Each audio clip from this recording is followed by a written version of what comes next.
Aleluia. Pai do Senhor, meus irmãos, todos que estão em casa nos assistindo. Esse é um momento muito especial. A gente está iniciando hoje o nosso programa Crescendo em Cristo. Esse é um programa que vai ser guiado por nós aqui do Ministério de Educação. E hoje a gente está dando a partida aqui, iniciando uma série de vídeos. A gente está começando aqui no formato podcast sobre outras linhas de pensamento, né? Acho que daqui a pouco eu vou comentar um pouco mais para vocês sobre a nossa intenção, mas já queria me apresentar, sou o Jones, hoje eu sou o coordenador aqui do Ministério de Educação. Tenho aqui algumas pessoas comigo, inclusive o Rui, que está aqui do meu lado, que é o meu parceiro aqui de trincheira, né? nas questões. E junto com a gente hoje aqui também o nosso querido pastor Marcílio, que hoje é pastor honorário da nossa congregação da Área Verde. Queria passar a palavra para vocês se apresentarem, dar uma boa noite. Então, boa noite, a paz do Senhor a todos. O intuito desse programa, desse podcast, como o Jones bem falou, é a gente tornar, né, esses assuntos assim, ainda não conhecidos por muitos, né, mas trazer como uma forma de clareza, até mesmo para aquelas pessoas que estão precisando tomar uma decisão e realmente conhecer a Cristo. Acredito que esse é o melhor trabalho que Deus tem colocado sobre nossas mãos, essa responsabilidade, né? Para que a gente, juntamente com todos, possamos aprender e crescer mais no Senhor. Amém. Eu agradeço a oportunidade também de estar aqui. E nós vamos falar sobre algo que, como bem disse nosso amado irmão Rui, esclarecedor para aqueles que têm a sua dúvida e gostaria de saber um pouco mais. Então, o assunto hoje é bastante importante, que convido aos irmãos a prestar bastante atenção naquilo que vai ser falado e que Deus use isso para a honra e a glória do seu nome, para esclarecer as dúvidas, caso algum tenha na sua mente, em nome de Jesus. Amém, amém. Então, irmãos, essa é uma iniciativa que foi uma ideia trazida pela nossa liderança de falar um pouco sobre outras religiões e falar sobre outras denominações que se auto-intitulam cristãs. Eu acho que a principal ideia aqui, eu acho que primeiro de tudo, né, a gente coloca alguns marcos aqui. Eu acho que o primeiro, nossa intenção não é atacar a fé de ninguém. Acho que graças a Deus a gente vive num país laico, né, todo mundo pode acreditar naquilo que desejar. Eu acho que o nosso papel aqui é um papel muito mais de tentar orientar a nossa igreja. Então a gente vai trazer algumas linhas de pensamento dessas demais religiões, desses demais grupos, com o intuito de que a gente aprenda a conversar também. Eu acho que muitas vezes a gente se vê em situações que a gente está conversando com determinada pessoa que faz parte de um grupo diferente do nosso e a gente fica refém muitas vezes por falta de conhecimento. Então a nossa ideia aqui é trazer para vocês, né, um conteúdo voltado para esse tipo de ensino. A nossa ideia aqui é falar de algumas religiões e falar de alguns grupos, como eu mencionei. E hoje a gente vai estar iniciando aqui essa nossa jornada, né, com o mormonismo, né? Acho que na realidade já vamos começar aqui, o pastor comentando que o termo mormonismo, né, as pessoas que fazem parte desse grupo não gostam de ser auto-intitulados como mormon, né? Eu acho que o termo correto pelo qual eles se intitulam é a Igreja de Jesus Cristo dos Santos dos Últimos Dias. Uma abreviação ali, SUD, né? Uhum. Então, chamei aqui esses dois colegas aqui, amigos, para tratar desse assunto junto comigo. E o pastor Marcílio também é muito especial nesse assunto porque fazia parte, né, do grupo da Igreja de Jesus Cristo dos Santos dos Últimos Dias. Então, essa é a nossa intenção. Vai ser um prazer que você nos acompanhe em tudo isso. E iniciando, acho que eu vou comentar rapidinho, às vezes alguns irmãos podem não conhecer, mas que é a Igreja de Jesus Cristo dos Santos dos Últimos Dias, né? É um grupo, né, que se autodenomina cristão. Foi criado ali basicamente em 1830, a gente vai falar daqui a pouco sobre a história. E é um dos grupos que mais crescem no mundo com relação à quantidade de adeptos. Eu trouxe alguns dados aqui para vocês terem uma ideia. Isso são dados de 2023, tá? Então, 2024 não está incluso nesse número, porque não foi divulgado ainda oficialmente. Mas até 23, né, tela, e dezembro de 23, a Igreja de Jesus Cristo dos Santos Últimos Dias tinha um total de 17,2 milhões de adeptos em todo o mundo, né? Eles estão aqui, eles têm basicamente 186 templos em funcionamento. Só em 2023 eles conseguiram captar um total de 93.594 crianças, né, para ir para a igreja deles. O número de conversos batizados em 23 foi de 251.763 pessoas. É um dos grupos que mais cresce no mundo, como eu mencionei, em quantidade de membros, quantidade de discípulos. E é um grupo muito importante porque, por se autodenominarem cristãos, a gente deve entender um pouco sobre como os pensamentos que eles trazem para si, né, como doutrina, estão relacionados diretamente com aquilo que é a base do que nos faz ser cristãos, que é a palavra de Deus, a Bíblia. Então, esses são alguns números, para você ter uma ideia. Só no Brasil, 1,4 milhões de pessoas são adeptas ao mormonismo, né? Então, o Brasil é um dos países que tem a maior quantidade de membros, né? Quando a gente fala ali, eu acredito, se eu não estou enganado do número, só perde para os Estados Unidos, que é em primeiro lugar, que foi onde nasceu, e para o México, também em segundo, que é vizinho, né? Sim. País vizinho, então teve uma migração ali. Então, acho que é isso. Algum ponto vocês querem complementar? Eu gostaria de falar sobre essa estrutura, né, missionária da Igreja Mórmon, da Igreja de Jesus Cristo dos Santos Últimos Dias, porque é impressionante. Eles têm um departamento exclusivo para cada área da igreja e missões é uma. Então eles instruem esses missionários, que eles passam 2 anos em qualquer parte onde eles foram chamados. A igreja o sustenta ali. E aí, na nossa cidade aqui, de Maranguape, você vai ver eles sempre naquele padrão. Brusinha branca, calça preta, plaquinha, se chama de elder.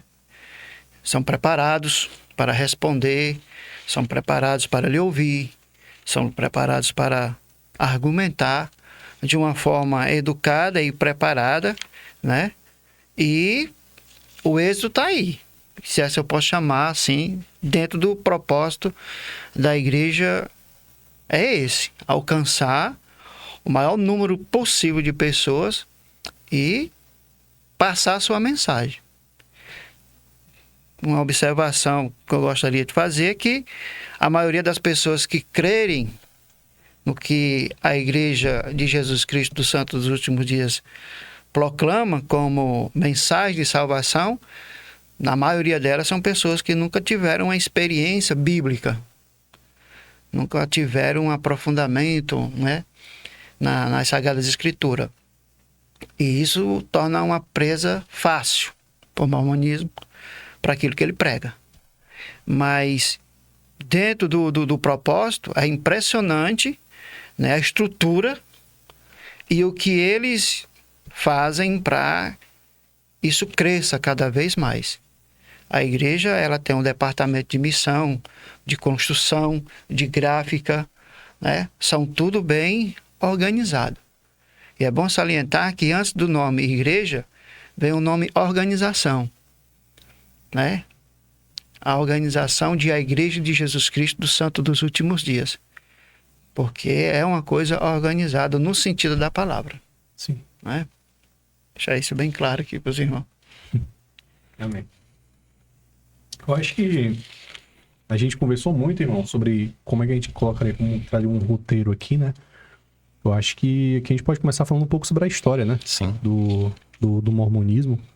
Eu acho que, iniciando aqui com a questão de Joseph Smith, eu queria que você comentasse um pouco, pastor, quem foi o Joseph Smith, né? Júnior. Tinha o Joseph Smith Sênior, que era o pai, né? Exatamente. O Joseph Smith Jr., ele, na sua juventude, ele relata no seu testemunho que havia uma grande confusão na sua região. Muitos diziam, eu tenho a verdade, eu sou o dono dela. E segundo ele, isso gerou nele dúvidas. E ele foi buscar uma palavra segundo ele, à noite, e leu lá em Tiago que aquele que tem falta de sabedoria, peça a Deus e ele dará. E nesse momento ele está lendo, pedindo a Deus que lhe dê sabedoria, segundo ele, e aí aparece um anjo, um ser, né? E aí diz que não, nenhuma daquelas religiões ele deveria se afiliar, porque todas eram abominação diante de Deus. Todas estavam erradas. E aí é onde começa o princípio da história. Todas as igrejas da sua época estavam em apostasia. A apostasia já tinha entrado no mundo. E ele seria o canal para Deus restaurar, segundo a sua narrativa, restaurar a verdadeira igreja, né? Que se tornou, segundo a sua história, a Igreja de Jesus Cristo do Santo dos Últimos Dias. Mas a história de José Smith é bastante controversa em várias coisas. Se você se aprofundar, você descobre coisas que não é coisas inventadas, faz parte da história. É que aqui no Brasil, como eu falei, a igreja ela tem uma versão light. Mas se você se aprofundar, você vai descobrir coisas que lhe impressionam sobre a história, sobre como realmente tudo isso, né, veio à tona. Eu acho o Rui aqui fez um baita de um trabalho aqui falando de questão de outras linhas de pensamento. Eu acho que é um ponto comum, né, Rui? Essa questão de se autodenominar como único, como a única saída, o único canto onde está a salvação, é comum entre esses grupos, né? Dentre as seitas, a gente consegue identificar uma seita quando ela se torna exclusivista, né? Quando ela diz que somente ela, ou por meio dela, se encontra a salvação. Ao longo dos próximos podcasts, posso chamar assim, a gente vai tratar sobre algumas seitas e heresias, e vocês vão descobrir através das 4 operações da matemática como a gente descobrir realmente o que é uma seita e diferenciar através de algumas coisas que vamos trazer aqui, alguns fatos, quando seita e quando religião, certo? Uma coisa que me chama muita atenção, eu não sei se vocês prestaram atenção, mas José Smith, ele nasce em 1805, né? E quando ele nasce, ele já tem aquela volta, assim, volta para Deus, ele quer se encontrar, e alguns historiadores dizem que ele passou por algumas igrejas e ele não conseguiu se filiar ou se congregar em nenhuma das outras igrejas por conta também da sua visão. Mas, especificamente, eu tive analisando que entre 1700 e 1800, a gente consegue ver vários ramos de seitas nascendo através dessa divisão, através até mesmo de uma busca, e uma busca não bem encontrada, mas voltando mais pelo lado do homem em si. E quando o homem busca mais o homem, as suas ideias, entre outras, ele acaba se afastando de Deus. E algumas pessoas dizem que mente vazia, oficina de Satanás, encontra-se ali um campo fértil, e começaram a criar conceitos de homens até que nascessem as seitas que a gente vai ver no decorrer desses podcasts. É verdade. E concernente a Joseph Smith, ele chega a um ponto de buscar, segundo ele, num bosque, né? E lá ele tem uma coisa impressionante.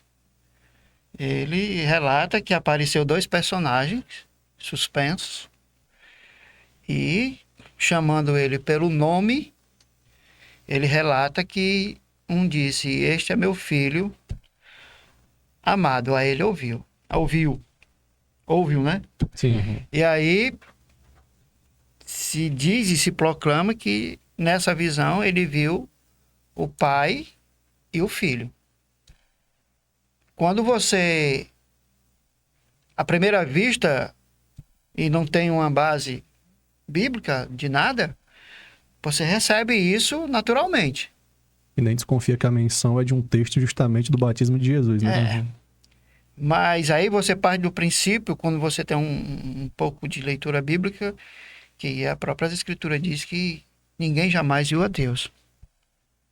Então, ele ali na sua visão, já começa já no seu relato, à luz da Bíblia, algo que já não está batendo. Algo que já nos chama a atenção, né, desse acontecimento. Mas eu digo, repito, para quem não tem uma experiência bíblica, isso aqui para eles recebe como algo normal, comum. É ver o pai. Sim. Né? E se nós analisarmos como é o pai biblicamente falando, carne nenhuma suportaria tal presença. Sim. Né? Então, nós vamos conversar mais um pouco sobre essas coisas, esses princípios, e vamos entender e esclarecer ao meu amado e minha amada que tem essa dúvida com relação a esse ponto e alguns outros. Amém. Eu acho interessante, a gente estava conversando aqui antes de iniciar o programa, como o Rui bem comentou, né? Ele nasce ali em 1805, né? 23 de dezembro, na cidade de Sharon, né? No estado de Vermont, nos Estados Unidos.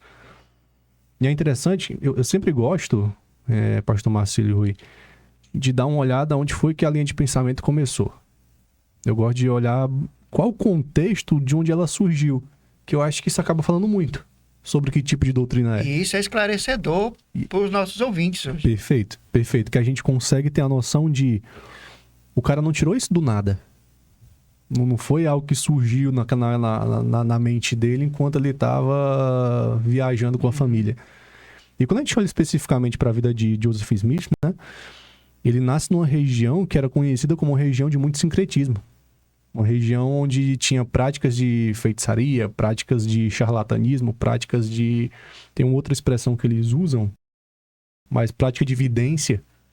Inclusive, essa região, segundo estudiosos, né, a gente tem ali a região de Nova Inglaterra, que era um nome que era chamado anteriormente para uma região dos Estados Unidos. E essa região, originalmente, ela recebeu colonos ingleses na época da colonização. E com isso, acabou que diversas culturas começaram a adentrar naquele lugar. Tanto é que, quando você pega essa questão do charlatanismo e das vidências, você vai encontrar raízes tanto em cultura europeia, quanto na parte da cultura alemã. Você vai pegar até uma questão de folclore escocês também envolvido naquela linha de pensamento, naquelas crenças daquela sociedade. E é interessante que você percebe muito paralelo entre aquilo que Joseph, a ciência que ele teve e que ele propagou no decorrer da história, com aquilo que já fazia parte da cultura popular. Exemplo, tem relato falando que via, de forma recorrente, ele saindo junto com o pai para caçar tesouros usando uma pedra de evidência. Aí, para você que está em casa, como é que se dava isso, né? Existia uma cultura na época que você colocava uma pedra dentro do chapéu e você saía, e a crença era de que aquela pedra iria revelar para você localização de tesouros, iria revelar para você localização de fontes de água, ia revelar fontes de minério. Então, assim, era basicamente uma vidência mesmo, né? Eles colocavam no chapéu para que nenhuma luz pudesse adentrar e não pudesse atrapalhar a visão que eles teriam daquilo. Tem algumas versões que dizem que colocava dentro do chapéu, colocava o chapéu no rosto assim, para impedir que a luz entrasse, e o cara conseguiria ter uma visão de aonde o tesouro estava. Uhum. E tinha muita coisa assim. O pai de Joseph Smith, ele praticava isso com muita recorrência. Então você percebe o lar que o cara nasce. O pai era dado a essas práticas, e ele, quando criança, acompanha também, por relato de vizinhos e testemunhas oculares. E a mãe também era dada a uma questão de misticismo, mas também era muito dada a sonhos e visões. Então era recorrente essa questão dela ter sonhos, ter visões, ter presságios do futuro.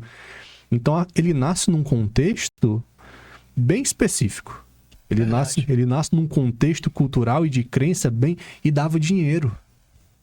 Por isso que nos Estados Unidos na época era um crime você fazer essas práticas. Porque muita pessoa perdia muito dinheiro sendo enganada. Porra, me dá aqui R$5.000 que eu consigo usar uma pedra de evidência, eu vou te mostrar onde é que tem um tesouro que vale 500 mil. Puxa vida, mas por que eu vou querer R$5.000 para mostrar pro Rui que ele vai ganhar 500 mil se eu posso usar a pedra para ganhar 500 mil? Né? No final das contas, a conta não batia, logicamente. E tinha muita gente que perdia muito dinheiro. Lógico, o contexto político dos Estados Unidos, essa questão de crimes, essa coisa também. envolvia. Então você vê ele aparecendo, como você bem comentou, pastor, dizendo o seguinte: eu tive uma visão, né? A primeira visão em 1920 ali foi com Deus Pai e Filho, 23 foi com esse anjo que ele chama Moroni, né? Isso. E aí daqui a pouco eu vou deixar vocês comentarem um pouco sobre a questão das placas, mas você vê que esse misticismo ele carregou também na história dele, né? Inclusive na questão da... Placas de ouro que, segundo ele, lá está relatado o que está escrito no livro de Mórmon. Placa de ouro é essa que ninguém viu, né? Só ele no seu relato. E falam de 3 testemunhas e depois mais 8. A história da igreja, sabe-se que as 3 testemunhas que estão na capa, nas páginas do livro de Mórmon, elas negaram a história. Sim. Negaram. Eu não estou bem recordado aqui das 8, mas das 3 eu recordo perfeitamente que elas negaram que essa história não foi verídica.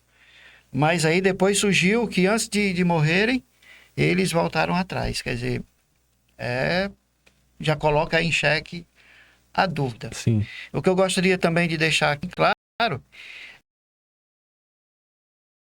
é que só se descobre isso que você falou, é mais fácil lá. Aqui no Brasil, como eu disse, é algo mais light da história de José Smith. Um membro da Igreja de Jesus Cristo dos últimos dias, você falando tudo isso, e se ele estiver ouvindo, é estranho isso.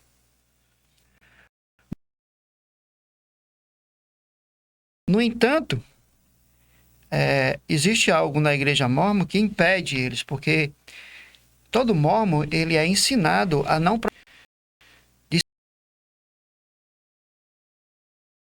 saber a não ser dentro dela. Então, na Igreja Mórmon se respira José Smith. Já é um filtro, né? Então, é a palavra, é aquilo que é dito, que é tido como a regra mesmo. Uhum.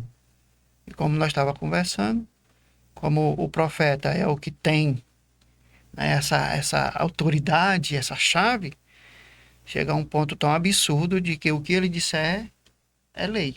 De ter outro tipo de pensamento, não pode se questionar, mesmo biblicamente. Sim. Não pode. Porque a pessoa já é ensinado a ser assim.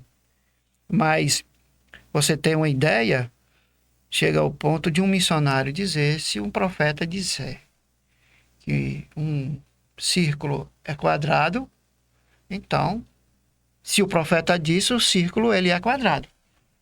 Então, jamais dentro da Igreja Mórmon, ou alguém que iniciou menos de 1 ano ou mais, que não quer se aprofundar, essas histórias para eles são, como é que eu posso dizer? Coisas inventadas. Uhum. Mas qualquer um nos Estados Unidos, lá em Utah, sabe disso aí tranquilamente. Sim, são documentos acadêmicos, né? É aquela questão. A gente não está desprendendo algo do relato que foi feito. A gente está pegando materiais que foram feitos sobre o contexto histórico da época. Isso. É igual para a gente entender o Novo Testamento. Eu uso muito esse exemplo na igreja, né? Você chega e você vê o relato de João Batista. Após mim vem aquele que é maior do que eu, do qual não sou digno de desatar, te abaixando, desatar as correias da sua sandália. Quando você lê esse texto, você... Na ótica ocidental, você pensa o quê? Poxa vida, ele não vai se abaixar e desamarrar o tênis do... Mas só que naquela cultura tinha a cultura da época onde foi escrito o texto, dá pra gente uma clareza muito maior sobre o que aquilo significava. Era um trabalho de escravos, ou seja, João Batista estava dizendo que, em comparação à dignidade que Cristo tinha, ele não tinha dignidade nem para ser um escravo. Ele exaltou o Senhor nessa forma de se expressar, né? Da mesma forma é a questão da história. Você pega os documentos paralelos para entender. Poxa vida, a história diz X, mas o contexto onde ela foi escrita está dizendo Y. Então, será que esses dois fatores, no final das contas, não dão um produto diferente? E com o advento da internet, essas coisas vêm à tona como uma avalanche. Total. Né? Porque até então, você não tinha tanta informação. Uhum. Mas de um tempo desse para cá, tudo que você quiser saber sobre o que crerem, qual é o seu início, né? Onde é que está a documentação de tudo isso aqui? Hoje você abre na internet, você pesquisa, Sim. você descobre coisas e que não são coisas inventadas do contexto histórico. Sim, você traduz material, né? Depois.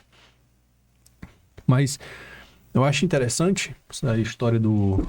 Aqui pra colocar um marco temporal, né? A gente falou aqui dele nascendo aqui em 1800, né? 1805. Daí é interessante que ele vive, né, na região até os seus 11 anos, se eu não estou enganado, 12 anos de idade, e a família tem que se mudar. Tem. Porque teve uma catástrofe, um vulcão entrou em erupção numa região lá da parte do Atlântico, e acabou que esse efeito climático prejudicou as colheitas. O pai era lavrador de terra, né? Fazendeiro. Tiveram que se mudar. Se mudaram para Palmira, né? Palmira. Chegou em Palmira. Depois de pouco tempo, acho que uns 4 anos, se eu não estou enganado, ele se muda para outra região ali dentro de Nova York também. Aí ele tem a visão. A primeira. Na época, eu tava até vendo, era uma época muito interessante para a igreja protestante também. Porque era o segundo grande avivamento, que eles chamavam. Era uma época onde estava tendo uma atividade evangélica muito grande nos Estados Unidos, né? Por parte de todas as igrejas, metodista, batista, presbiteriana. Então estava tendo uma manifestação espiritual muito grande ali.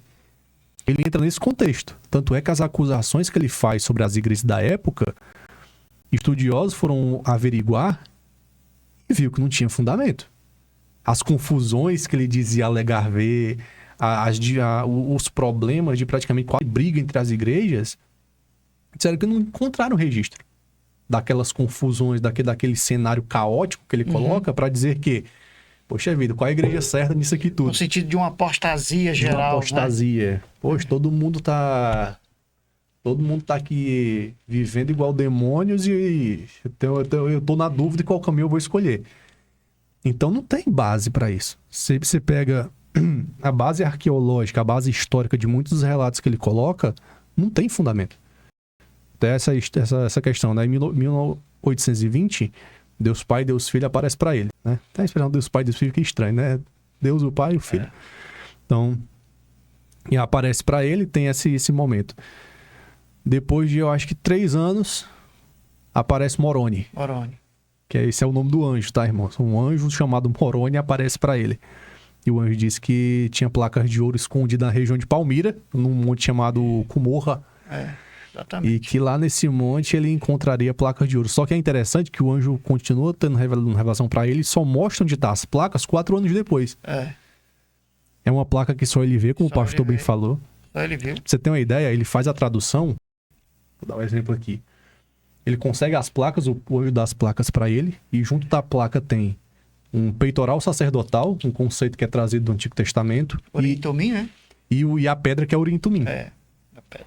Que é Urim Tumim. Aí ele coloca, na hora de traduzir, um amigo dele vem para escrever a tradução que ele tá fazendo das placas, e ele coloca um véu, uma cortina. Véu aqui, como se tivesse um véu aqui, ele ficava de um lado e o que tava... Exatamente. O cara não podia ver qual a fonte que ele estava usando para escrever. A ideia era, quem vê essas placas morre. Né? Tinha isso. Bem propício, né? Muito, ocasião. Muito propício. Aí ele disse que as placas foram escritas em egípcio reformado. Meu amigo, você vai estudar a cultura egípcia, você vê egiptólogo, é uma língua que não existe e nunca existiu. Nunca existiu. E ele diz no livro que era uma língua que era... É engraçado que o livro conta a história dos ancestrais do continente americano e que essa língua ela era falada, difundida, usada para escrita no continente americano. Só que você não encontra um vaso, Rui. É esse de o grande barro problema. Com essa escrita. Esse é o grande problema com relação à veracidade dessa história. A história do livro de Mórmon, a veracidade da história do próprio testemunho de José Smith. Porque quando nós filtramos tudo isso biblicamente, não tem, eu digo que é até uma covardia. Porque qualquer relato desse tipo biblicamente, Total. Uma pesquisa simples de locais, de pessoas, de escritos, de línguas, de fragmentos, de textos.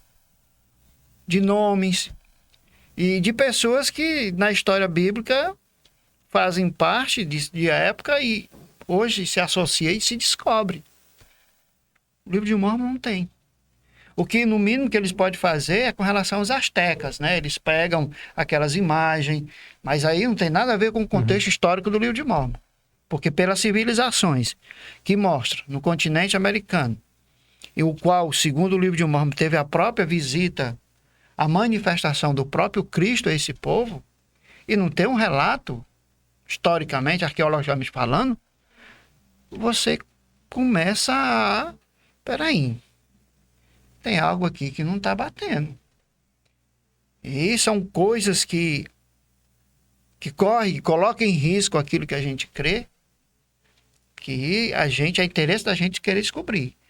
E eu creio que esse é um momento bem propício para que as pessoas se atentem a isso, a essa verdade, porque aqui nada está sendo feito por maldade. Pelo contrário, a gente quer lhe trazer esclarecimento e tirar algumas dúvidas que você procure, através dos meios certos, as pessoas corretas, para tirar suas dúvidas. No entanto, é bem importante analisar por que não tem nenhum registro de povos tão grandes, que eram os nefitas e elamanitas, certo? No continente americano, você não encontra uma prova arqueológica, um pote, né? Ainda tinha os jaredistas, que eram ainda tinha vieram da Torre de Babel. Isso. Da Torre de Babel vieram. Isso. Né? Não Bem tem. antes de Cabral, né? Aí você pega 2.200 anos antes de Cristo. Acho que não os fenícios, tem que ver os fenícios, que eram os navegadores, né? Se já existia nessa época. Verdade. Então, isso aqui ou é verdade ou é mentira. Sim. Certo? E onde é que a gente descobre isso? Onde foi que eu consegui descobrir? Foi filtrando pela palavra. Porque tem coisas que mesmo você atente para isso aqui, para a realidade do que ensina os profetas mormons, quando confrontado lendo a Bíblia, você vai ver um contexto totalmente diferente. Né? E aí a gente vai conversar um pouco mais sobre essas coisas, que aí, olhando biblicamente, você começa a pensar, isso aqui não está batendo. Entendeu? Por mais que você queira. E eu falo de mim. Eu acreditava nisso aqui ferrenhamente. Ferrenhamente. Isso aqui, para mim, era a base de tudo concernente àquilo que eu poderia saber de Deus. Mas chegou a um ponto que não dava mais para não ir buscar as verdades. Porque nós, seres humanos, somos assim, né? Sim. Principalmente quando Deus tem algo para nos mostrar dentro do que é a realidade do ensino para a salvação. Acho que quando a gente lida com a verdade, não há nada a esconder. O apóstolo Paulo diz, nada podemos além da verdade. Com a verdade. Com a né? verdade. Eu acho que a intenção, estude a Bíblia. Procure. Tem muita coisa, muitas pessoas dizendo, né? Poxa, esse texto aqui, em comparação a tal, na Bíblia tem contradição, mas estudar. Levanta. Eu tenho uma coisa muito clara comigo, sabe? Eu não tenho medo de analisar essas supostas contradições e que dizem que a Bíblia tem. Porque e eu acredito que se Deus falou por meio deste livro, meu amigo, este livro tem que representar fielmente aquilo que está na realidade.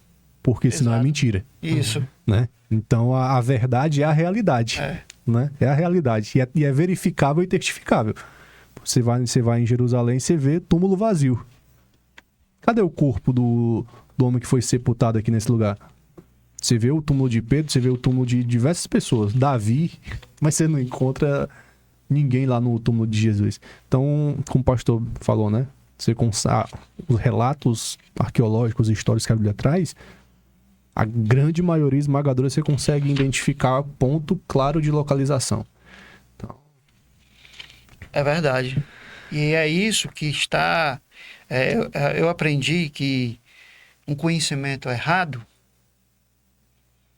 não mostra o caminho certo para a salvação. Uma crença errada, uma fé errada.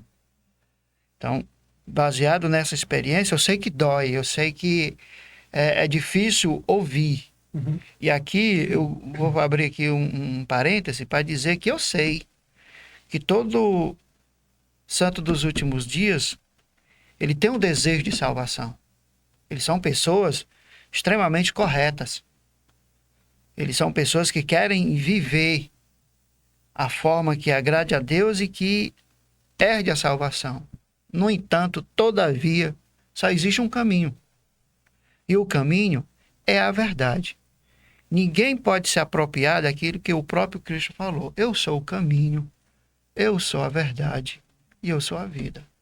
Quando você parte desse princípio e dentro dele analisa as demais coisas, você vai ver que tem algo faltando.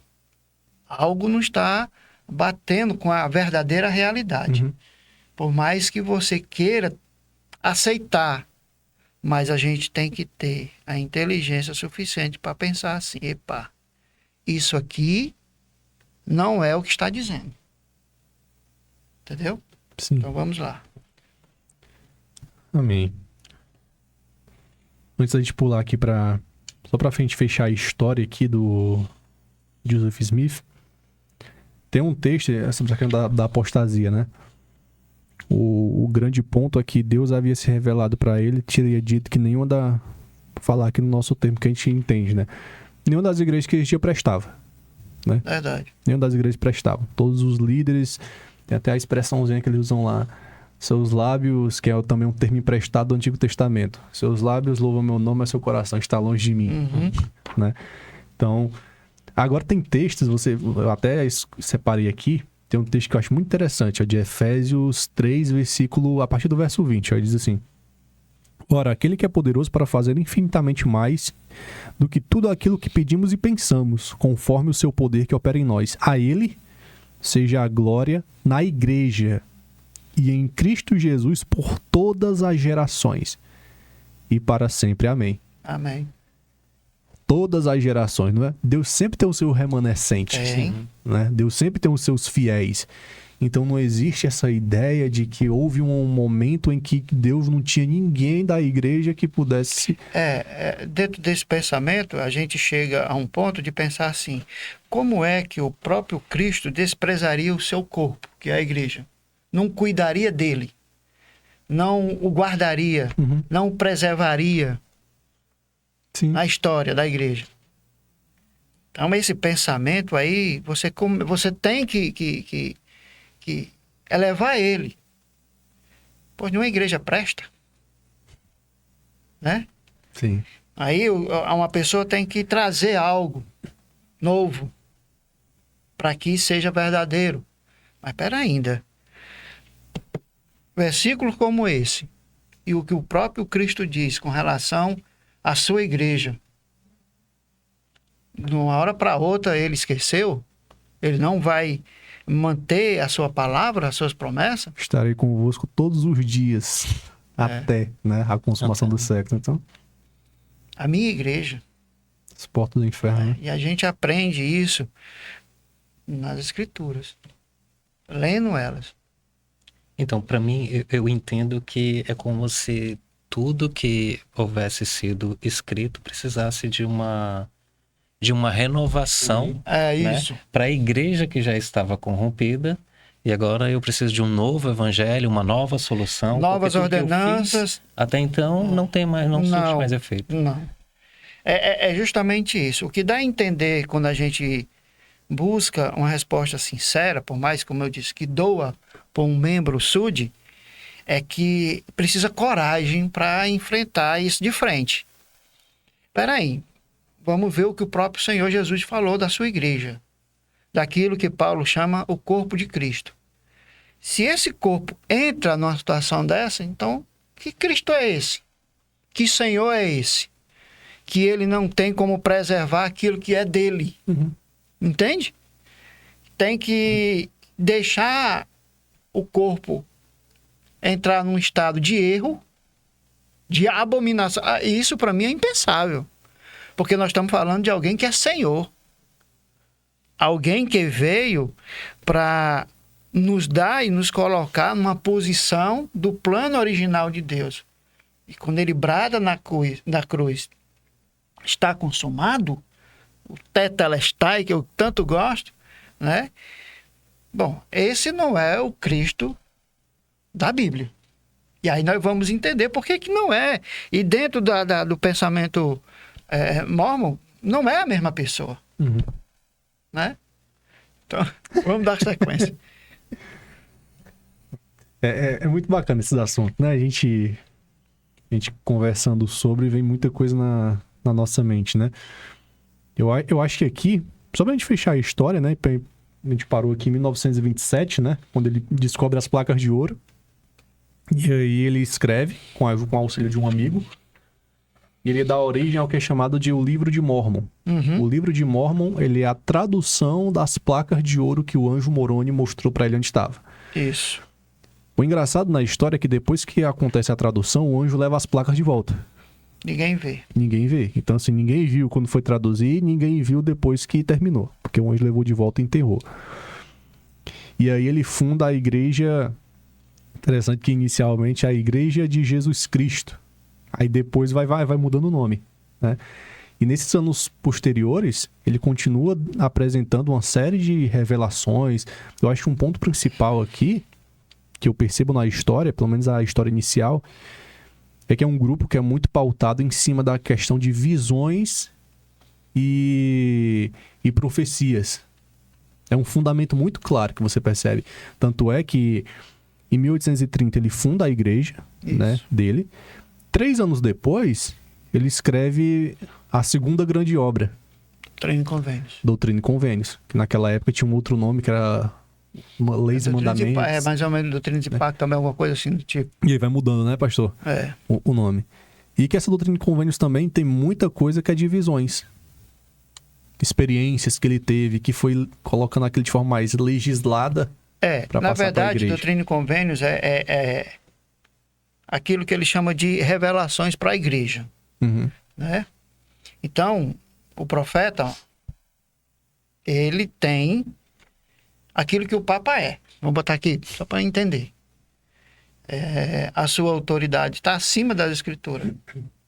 Ele é o centro. A Bíblia é secundária. Por que na própria páginas iniciais do livro de Mórmon, Joseph Smith diz que ele é o livro mais correto da face da Terra, porque ele, como profeta, revelou. E já que nós estamos falando de Doutrina e Convênio, e falando de José Smith, na seção 135 de Doutrina e Convênio tem algo que é impressionante, e todo Mórmon sabe disso, de meu nome? Chama? De Cós Salteado. Cós Salteado.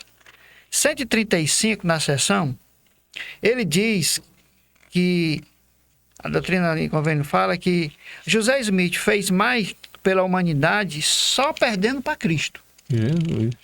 Certo? Então, para você ter uma ideia do efeito do que se respira na Igreja Mórmon, é justamente essa parte do seu profeta. A gente tem hinos, né? O profeta louvamos, né? E aí vai. Olha, Joseph Smith, o profeta, vidente do Senhor, na seção 135, verso 3, Joseph Smith, o profeta e vidente do Senhor, em exceção apenas de Jesus, fez mais para a salvação dos homens neste mundo do que qualquer outro homem que jamais viveu nele. E há os que digam que você só vai passar pelos portões celestiais se crer que José Smith foi um profeta. Senão você não é salvo. Aí entra na definição do exclusivismo, né, Rui? Uhum. Total. Então, a cada domingo, o primeiro domingo de cada mês, isso é uma realidade dentro da igreja. Há os que negam, né? Como eu vi um missionário, eu acho que um missionário estava questionando num podcast tipo esse sobre como é que a igreja mormon, e aí o nosso amado Paulo Romero, grande apologista do Brasil, perguntou: não é verdade que vocês, todo primeiro domingo, tem que subir ao púlpito e dizer: eu creio que o livro de Mórmon é a palavra de Deus, que José Smith é o profeta de Deus, que o livro de Mórmon né, a palavra diz que a igreja de Jesus Cristo é a única igreja verdadeira, você não tem que fazer isso. Ele disse, não necessariamente, mas todos, primeiro domingo de mês, todos. Se tiver 50 membros, sobra os 50 para dizer a mesma coisa. Entende isso? Sim. Então você só é conhecido dentro da igreja quando você diz essas palavras. E você chega ao ponto de dizer porque os outros estão falando. Entende? Sim. Agora eu conheço uma irmã que é casada comigo, nunca subiu, nunca foi, nunca aceitou. Era impressionante ela. Mas a verdade tem que ser dita.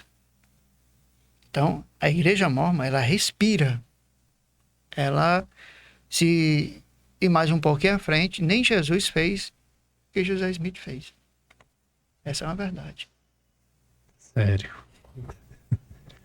Ainda bem. Então, ele escreve ali acho que a versão final é 1835, se eu não estou enganado, de Doutrina e Convênios, que o livro passa por algumas revisões, né? E aí, alguns anos depois, Joseph Smith, ele compra de um comerciante umas múmias, e ele compra também uns manuscritos egípcios, né? Uns rolos egípcios. Ele faz a tradução, ele diz primeiramente para os seguidores dele, né? Já fazia quase uma década que ele tinha fundado o movimento. Ele disse que aqueles escritos continham a história de Abraão 4.000 anos atrás, uma história desconhecida, um relato, né? E ele faz, segundo ele, o dom que Deus tinha dado a ele, ele faz a interpretação desses manuscritos. E aí cria outra obra da Igreja de Jesus Cristo Santos dos Últimos Dias, né? A Igreja SUD, né? Melhor abreviar. Cria uma outra obra que é a Pérolas de Grande Valor. Isso. Né? Pérola de Grande Valor, que é basicamente a interpretação da tradução desse outro manuscrito. Você vê, o livro de Mórmon é com base na placa de ouro. Isso. Pérola de Grande Valor é com base nesse manuscrito. Só que é interessante que a gente volta naquela questão que a gente estava conversando sobre a fundamentação do negócio. Porque naquela época, quem é que ia saber falar egípcio para poder tirar a prova dos 9? Sendo que depois que foi feita a tradução, o rolo original sumiu. Ninguém viu. Ninguém viu. Entendeu? Ninguém viu. Então o rolo original sumiu. E aí, beleza. Até ali, meu amigo, o pessoal tava acreditando no que foi escrito. Só que recentemente foi encontrado o rolo que foi usado. Inclusive, a própria Igreja Mórmon testificou que aquilo era o rolo original. Era o que ele utilizou. Uhum. Mandaram os documentos para egiptólogos. Aqueles que não sabem, estão em casa, egiptólogos são profissionais que lidam com a cultura egípcia e sabem a língua que era falada na época. Eles traduziram o material e viram que na realidade não tinha nada de Abraão ali. Nem de Moisés. Nem de Moisés. Na realidade não tinha nada a ver com aquilo que Joseph Smith disse que era a tradução correta. O que continha nos materiais era um rito fúnebre dos egípcios. E aí você entende a história das múmias. Porque quando os egípcios escreviam esse rito fúnebre e liam, eles pegavam, enrolavam e colocavam junto com o morto. Então vinha junto com os mortos esse material. E era muito comum ter isso. Então você percebe que a conta não fecha, a história não bate, né?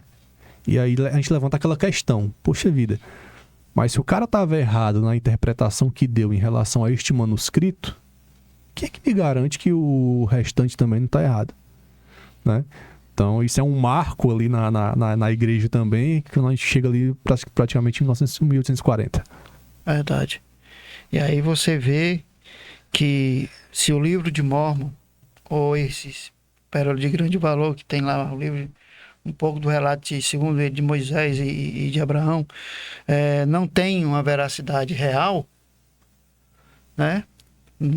Concernente ao próprio livro de Mórmon, nenhum arqueólogo que pesquisou a história do livro de Mórmon consegue dar crédito à história dele. Nenhum. Não conheço, sei que tenha mudado, mas eu acho que não mudou, porque não a gente saberia, né? Estouraria isso aí. é alguém que diga, não, nós encontramos a localização, nós encontramos alguma inscrição do Novo Mundo, da história verídica do livro de Mórmon, nós encontramos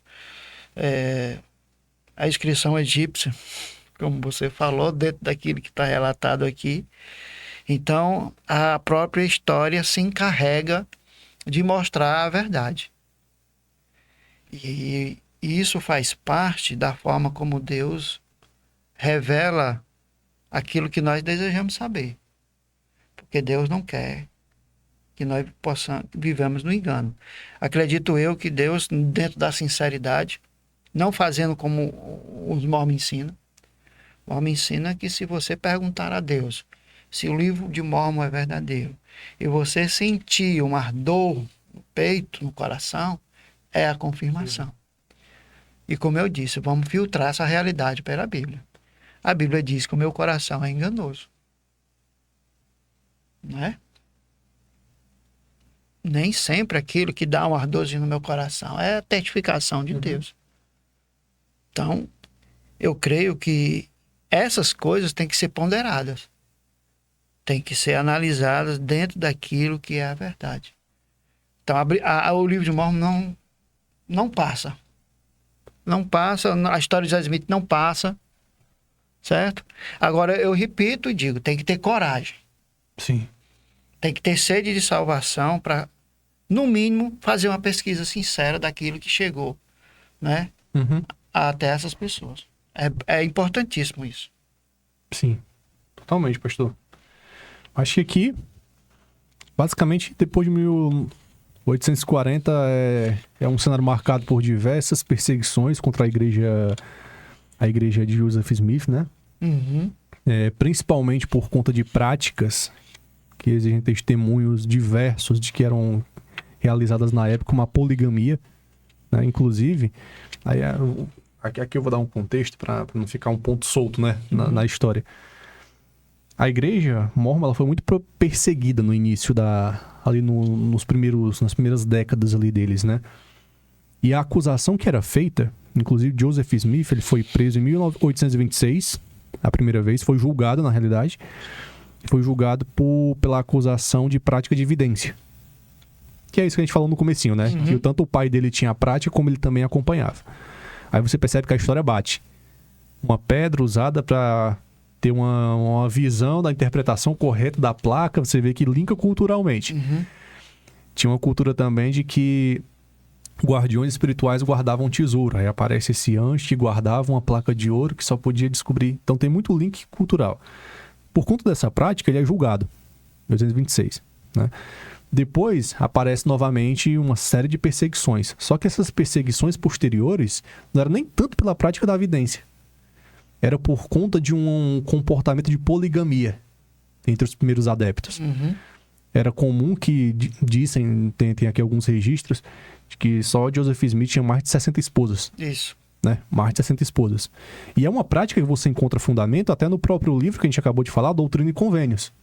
Né? Você encontra base para isso, por exemplo, aqui na seção 132, a partir do verso 61, o próprio Joseph Smith fala o seguinte, ó: e também no tocante à lei do sacerdócio, se um homem desposar uma virgem e desejar desposar outra, e a primeira der seu consentimento, que eu vou colocar, você tem um Joãozinho, o Joãozinho está casado com a Joana. Aí o Joãozinho sente desejo de casar com a Maria também. Se a Joana disser sim, aí ele continua. E se desposar, e se ambas forem virgens e não estiverem comprometidas com qualquer outro homem, então estará justificado. O Joãozinho não está praticando adultério, não.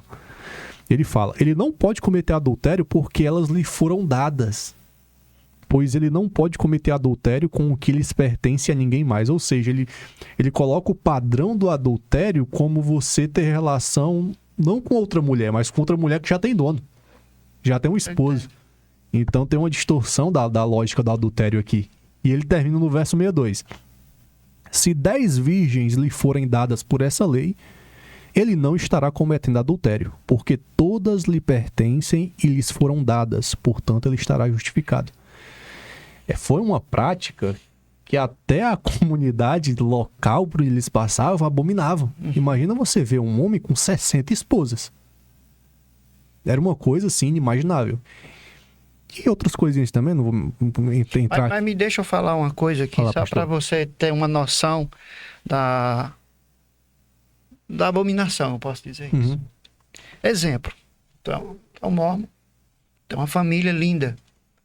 Tu tem nessa tua família 4 filhas e elas estão na pré-adolescência, né? Tu leva ela para a igreja, tu apresenta a elas, tu sonha em ela ser uma missionária e ela é vista, porque ela é bonita, ela é vista por uma autoridade da igreja. E ela chega, a autoridade da igreja chega e diz assim pro pai: eu quero tomar a sua filha como esposa na pré-adolescência. O pai jamais vai dizer não. Ele vai se sentir até honrado. Então ele entrega. Ele só comunica, né? Isso. Mas isso se torna algo tão absurdo aqui no Brasil de ser aceito ou aceitar isso como algo que tem acontecido, que a própria igreja aqui no Brasil acha absurdo. Mas isso, historicamente, até certo ponto acontecia, ou se acontece hoje, acontece muito bem feito. É bem verdade que a igreja fez declarações de que essa prática não é mais feita. Sim. Mas é bem verdade também que há relatos que isso é praticado. Estados Unidos. Então é tão absurdo isso hoje, como essa parte que você acabou de ler. Mas isso começa aonde? Aí. Sim. Entende? Então, para um mormon fiel, é como eu acabei de dizer ainda há pouco. A palavra do profeta, o desejo do profeta é o desejo de Deus. Se ele quer uma filha sua, para tomar ela como esposa, então, isso é aceito. Eu não vou muito longe, não. A gente pega... Ó, eu acho que aqui você tocou num ponto bem bacana, pastor. Acho que, pra deixar claro, né? A igreja atual, pelo menos a linha da Igreja de Jesus Cristo dos Santos Últimos Dias, que é uma vertente, ela não pratica mais esse... A gente não pode falar... Dizem que não praticam, né? A gente não pode colocar a mão no fogo. Oficialmente não pratica. Inclusive, até aqui na declaração oficial da igreja, diz que a prática não é mais feita, né? Mas eu saliento uma coisa muito importante. Aqui no Brasil, eu acredito que não. Aqui no Brasil, certo? A versão da Igreja de Jesus Cristo dos Últimos Dias é light. Nos Estados Unidos, não. Ela é mais fundamentalista, ela é muito rigorosa, Sim. ela é muito oculta naquilo que é prática. Mas a história que eu acabei de lhe contar são testemunhos verídicos. Uhum. Testemunhos de moças jovens que tiveram que fugir, abandonar a mesma região, certo? Isso não sou eu que estou inventando, são testemunhos, documentários dessas pessoas que tiveram ajudas de pessoas para tirar ela do meio, pessoas de lá mesmo. Então, somente vendo isso é que você vai entender o princípio. Sim. Inclusive, aqui eu acho que a gente foi até bem recente, tá? Se eu não estou enganado da data, foi em ou 2011. Deixa eu dar um ponto antes aqui, pra gente fechar a história. Passa-se os anos, irmão. Joseph Smith, ele morre em 1944, tá? Então, em 1944, ele na realidade, ele é assassinado, né? Ele é preso. Isso. Ele é preso sob a acusação de grave imoralidade e falsificação, imoralidade associada à poligamia que a gente está comentando aqui. E ele é assassinado na prisão por uma multidão de mais ou menos 900 pessoas. Né? A multidão invade a prisão para matar ele. Tem uma linha da história, não sei se é oficial, pastor, ou não, que eu vou colocar com um ponto de cheque, que ele ainda consegue matar alguns, que ele tá com uma arma de fogo lá dentro, né? Ele conseguiu contrabandear uma arma de fogo. Acaba, aí não tem como mais ele se entregar, porque vem o contrafogo, né? Aí ele pula da janela. Ele não foi mártir. que dizem isso. A ideia Ele de mártir, não. Revida, atira no cara, no pessoal, quando acaba a munição, vem um fumo, pula. Aí lá embaixo, infelizmente, o pessoal... Parece que o irmão também é morto. O irmão também, sim. o Hiram Smith. E no final das contas, se torna um mártir. Como se Marte revidasse, né? Como se Marte revidasse. Então, ele morre em 1944 e a partir de 1944 a igreja começa a se dividir, né? Tem uma linha, segue o filho de Joseph Smith, né? E o outro Brigham Young. E o outro Brigham Young, né? E aí, dentro dessas divisões que foram acontecendo, tem uma vertente que é chamada de... Você até mencionou, pastor. Igreja Fundamentalista dos Santos dos Últimos Dias. Essa igreja tem muito relato, muito documento. Inclusive, recomendo ter um documentário na Netflix chamado Rezar e Obedecer. Tem na Netflix. Contar a história sobre essa vertente. E aqui eu deixo claro, tá? É uma vertente. É como se eu falasse do cristianismo como um todo e comentasse da vertente evangélica. Muitas das coisas não se aplicam às demais. Então, fala muito sobre essa história. E o líder desse movimento da igreja fundamentalista foi preso em 2011. Ele tinha 78 esposas na região onde ele morava e foi preso por aliciação de menores, porque ele tinha esposas de 12 a 14 anos. Para esse líder e esses fundamentalistas, a igreja original se apostatou. Entendi. Entendeu? Entendi. Já não são mais seguidores de José Smith. A doutrina original. O princípio da doutrina original, o princípio dos ensinamentos do profeta, certo? Foram todos desviados. E da grande verdade, a igreja mórmon, na vertente que seguiu depois com Brigham Young, eu comparo a um camaleão. Eles se adaptam às situações. É tanto que na história da igreja, você vai ver mudanças. Por exemplo, o sacerdócio para negros.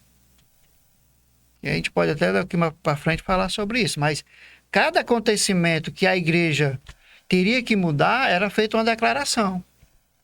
Como nós vimos aqui sobre a poligamia. Depois você vai ver sobre o sacerdócio negro, a negros. Entendeu? E você vai ver coisas que ela vai se adaptando à situação, porque ela está crescendo. Então, ela só tem o crescimento que tem hoje por causa dessas adaptações. E essa vertente tem esse lado aí como apóstata. Entendeu? Rebeldes, que não estão dispostos a sacrificar e preso. Esse aí, que você acabou de falar que foi preso, com certeza ele está dizendo que está seguindo um exemplo maior que foi do seu profeta. Inclusive, essa questão da poligamia, ela floresce até 1890, né? Aí é engraçado que em 1890 o presidente da igreja abole a prática. Mas só que é interessante quando você vai ler a história, que alguns anos antes o governo dos Estados Unidos ameaça.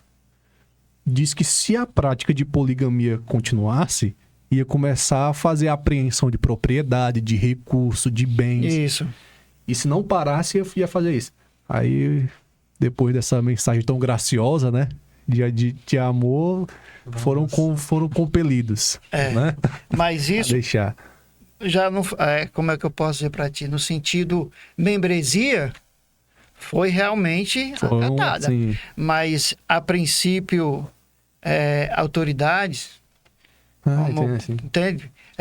Presidência, o coro dos 12... Mas por debaixo dos panos, né? Aí ali tudo era uma coisa do jeito que eu te falei. Alguém chegava na casa, eu quero, autoridade tal, quero ela como esposa. Escutei falar quando o governo batia e dizia assim, não, esse aqui é a minha prima, esse aqui é... Só que tinha uma hora que ficava meio que enfundado, né? Que você tinha ali 30, 40 dentro de casa, como é que você vai dizer que é tudo parente? Mas, amém. Tinha aqui, irmão, foi um contexto que rendeu muito, né? E ó que a gente resumiu, hein? Sim. E ó que a gente resumiu a história. Eu acho que aqui depois dá pra fazer um bloco 2, né, pastor? Dá pra fazer, né? Porque a gente tem coisas aqui que a gente não chegou a ponto fundamental aqui. Sim, eu acho que depois dá pra gente fazer uma parte 2 dessa aula. A ideia é boa. Eu acho que aqui, pra gente dar continuidade na nossa pauta e entrar pra outra questão, acho que aqui vale a gente falar um pouco sobre as crenças fundamentais, né? Sim. Eu acho que tem alguns aspectos doutrinários da SUD que vale a gente mencionar aqui. Como a gente comentou um pouco sobre a história, né? Esses livros que eles se baseiam, tem um primeiro ponto aqui que eu queria colocar, que é o que eles pensam sobre a natureza de Deus. Perfeito. Né? Eu acho que... Eu vou deixar você explicar, pastor. Eu anotei alguns pontos aqui, o Rui com certeza também.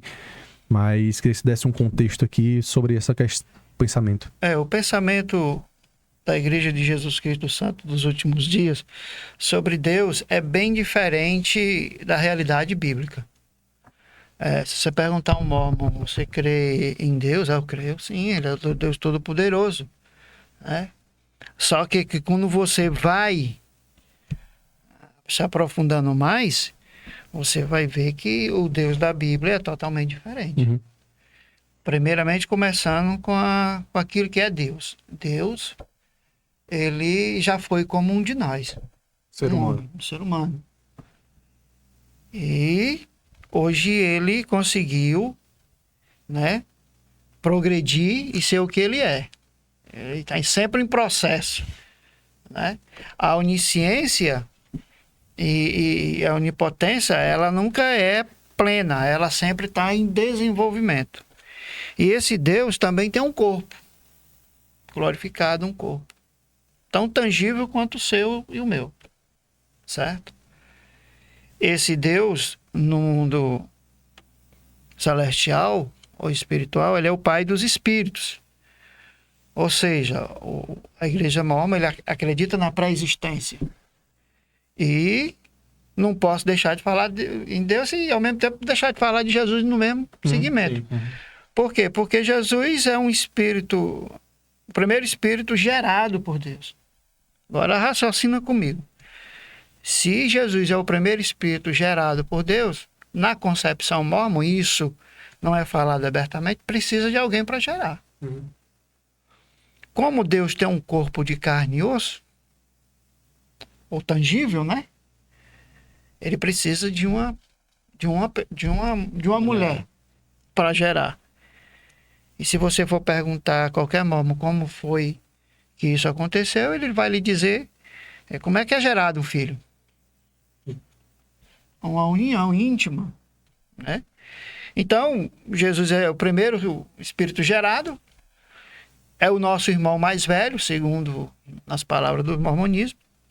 E ele tem outro irmão, chamado Satanás, Lúcifer. E que no conselho dos céus, eles dois se candidataram a vir aqui à Terra para trazer salvação aos verdadeiros mormons, aos verdadeiros filhos espirituais. Um queria fazer a vontade do Pai e o outro queria fazer de uma forma mais agressiva, né? Para trazer mais honra para ele. Acho que só abrir um parênteses, pastor, acho que é engraçado aqui, porque a gente pensa, né? Se Satanás e Cristo se propuseram para resolver o problema do pecado da humanidade, quem gerou o pecado?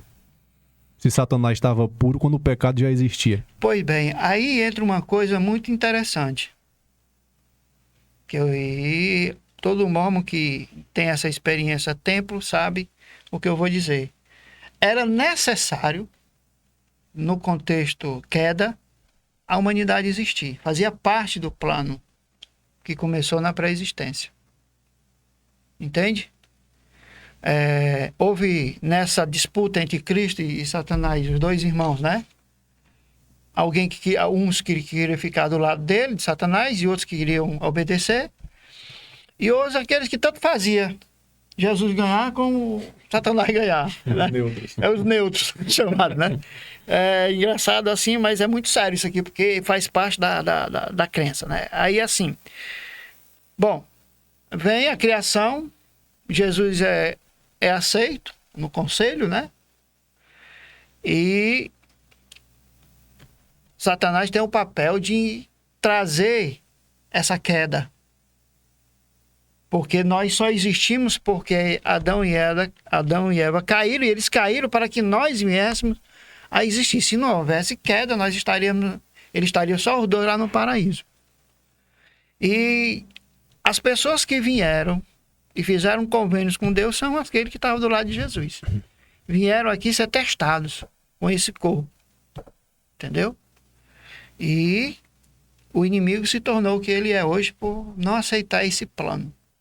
Então, a pré-existência é a base. É chamado, no seu livro Princípio do Evangelho, a família celestial. É a vida que tínhamos antes de nascermos. Uhum. E aí existem vários pontos que eles entendem que biblicamente possa existir, como, por exemplo, quando Deus diz que nos conhece antes mesmo de nós ser formados. De onde é que ele nos conhecia? Né? Na pré-existência. Então, tudo começou lá. Então, Deus tem um corpo... Mas a ideia, pastor, era que a gente existia na presciência de Deus ou que era uma existência concreta como espírito? Como espírito. Concreta. Entendeu?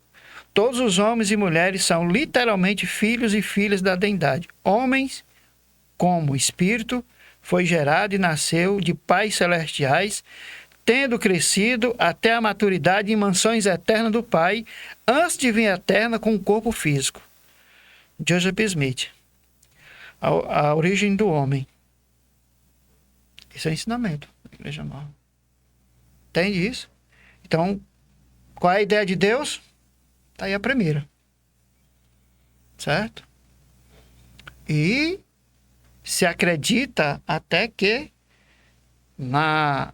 alguns personagens bíblicos, Deus estava presente ali gerando.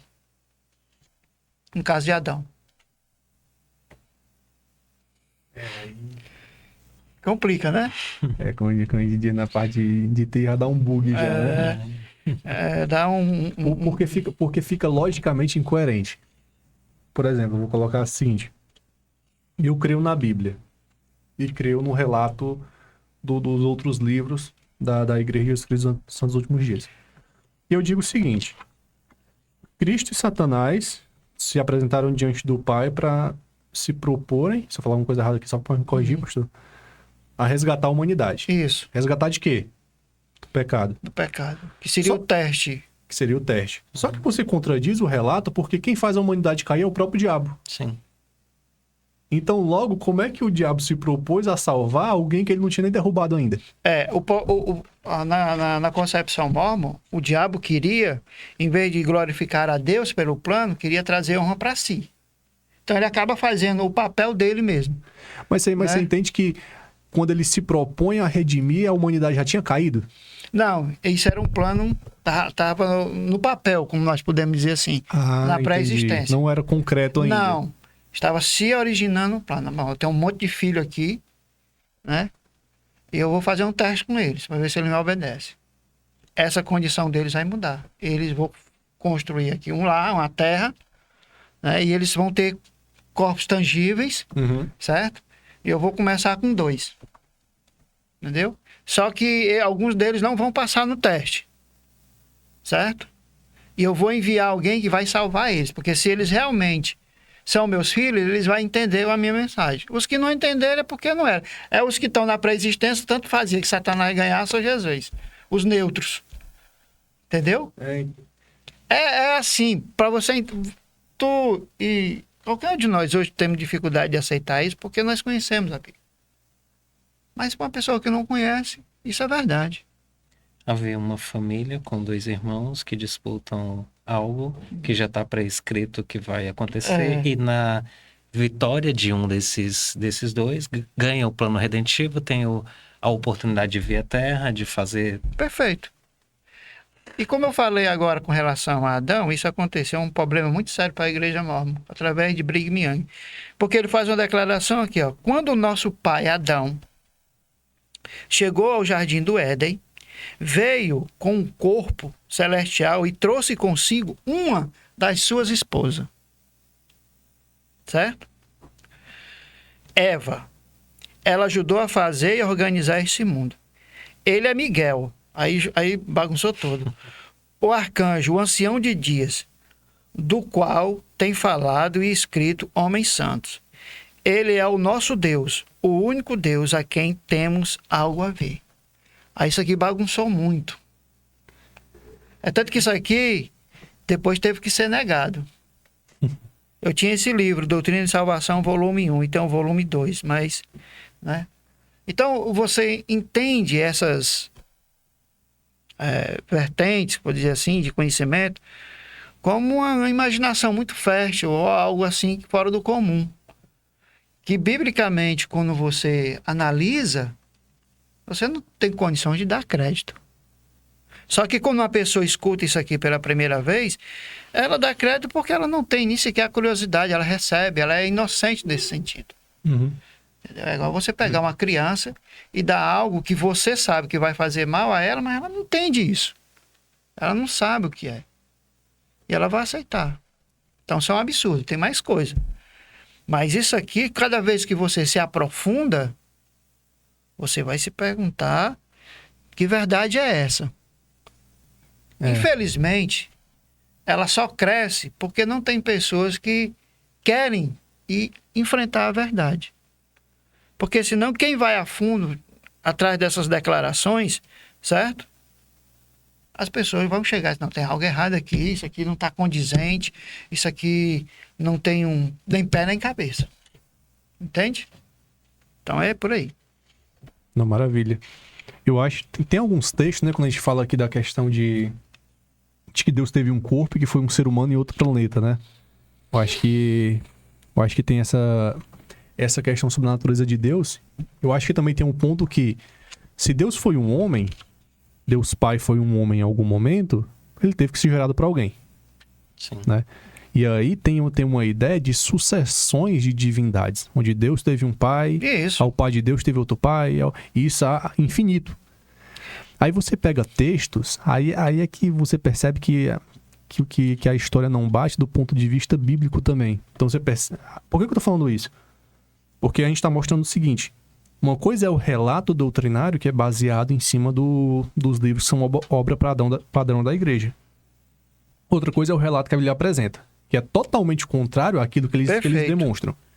Tem um texto que você vê, por exemplo, eu tenho dois textos aqui, eu vou ler rapidinho. Tem um primeiro que é Salmo 90, verso 2. Diz assim, ó: antes que os montes nascessem e se formasse a terra e o mundo, de eternidade a eternidade, tu és Deus. Ou seja, não houve eternidade onde Deus não fosse Deus. Uhum. Então, se haver a perenidade da posição dele como Deus. Tem um segundo texto, eu acho que esse aqui é o mais matador de todos, que é Isaías 43. Isaías 43, verso 10. Nesse texto diz assim: vós sois as minhas testemunhas, diz o Senhor, o meu servo a quem escolhi, para que o saibais e me creiais, e entendais que eu sou o mesmo, e que antes de mim nenhum Deus se formou, e depois de mim nenhum Deus haverá. Com isso você quebra a cadeia. Você quebra a cadeia. Entendeu? Você quebra a cadeia de sucessões de divindade, você quebra a cadeia da possibilidade, que eu acho que é um ponto que linka, pastor, de nós um dia podermos se tornar Deus. Uhum. Né? Ou, como alguns já vi alguns dizendo, uma divindade nível inferior. Né? Na verdade, o que o mormonismo fala concernente a Deus é aquilo que o próprio diabo propôs a Eva no engano. Vós sereis como Deus, conhecendo o bem e o mal. A proposta mórmon é que quem é mórmon e faz os convênios e quem persevera na sua doutrina vai herdar uma posição de Deus. Ele vai herdar mundos. Entendeu? Vai poder gerar filhos também. Isso. A promessa é essa. Cara, se fascinou os que estavam dentro de um plano original, não vai fascinar hoje essa mesma proposta? Bom ponto. Fascina. Bom ponto. Fascina. Rapaz, eu tenho condições de entrar num negócio que eu vou ser o top. Eu vou ser Deus. Eu serei semelhante à proposta. Serei semelhante. Entendeu? O mesmo processo esse de que o Deus fez, Deus faz. Um dia, se eu ficar aqui, eu vou ter essa oportunidade. Eu vou fazer acontecer. E isso é o que o mormon acredita com relação a ser um mormon, a ser um santo dos últimos dias, a fazer os convênios no templo, a ter famílias eternas, porque você vai gerar espiritualmente filhos e filhas. Você vai estar na posição do Criador. Agora, dentro de um contexto que você acabou de ler, passando no crivo das Escrituras, isso é até blasfêmia. A seriedade desse ensino vem da onde? Distinto, né? Da onde é que vem essa linha de pensamento? Entende? Então é muito sério.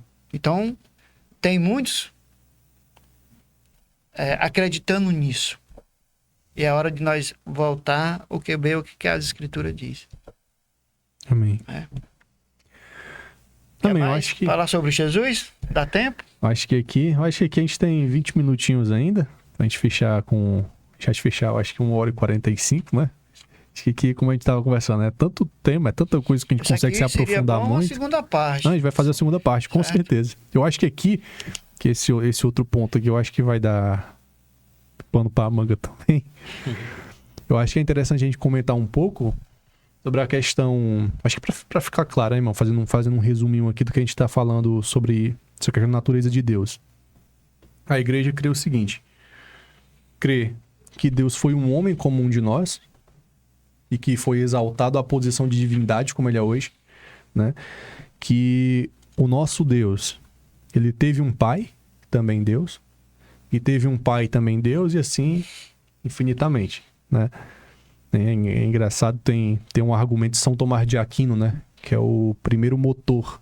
Ele faz um argumento defendendo a existência de Deus, falando que se o material veio a existir, logo a causa do material tem que ser imaterial.